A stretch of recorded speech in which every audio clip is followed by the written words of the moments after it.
రైతులందరికీ good news. కేంద్ర ప్రభుత్వం మరియు రాష్ట్ర ప్రభుత్వం ఇద్దరు కలిపి రైతులందరికీ మార్చి 13వ తేదీన 6,000 అందించబోతున్నారు.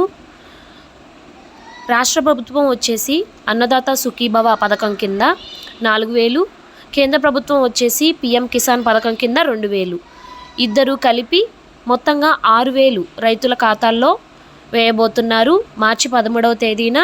ఈ తేదీని గమనించుకోండి. మరి ఆధారు, బ్యాంక్ అకౌంట్ లింక్ కాని వాళ్ళు మరియు బయోమెట్రిక్ ఏమైనా అప్డేట్ చేసుకోవాల్సిన వాళ్ళు ఈ రోజులో కంప్లీట్ చేసుకోండి. ఈరోజు మార్చి 12వ తేదీ. రేపే అందరి రైతుల ఖాతాల్లో ఫార్మర్ రిజిస్ట్రేషన్ అయిన వాళ్ళ రైతుల ఖాతాల్లోకి నేరుగా 6,000 జమ అవ్వబోతున్నాయి.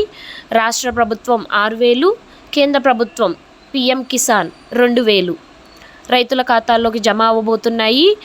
మరి బయోమెట్రిక్ అప్డేట్ చేసుకోవాల్సిన వాళ్ళు, ఫార్మర్ రిజిస్ట్రేషన్ మరియు మీ సాంకేతిక లోపాలు ఏమన్నా ఉంటే, అంటే Aadhaar card, bank account link కాని వాళ్ళు అలాంటి ఏమన్నా ఉంటే ఈరోజు కంప్లీట్ చేసుకుంటే రేపు డైరెక్ట్గా మీ ఖాతాల్లోకి డబ్బులు విడుదల అవ్వడం అనేది జరుగుతుంది.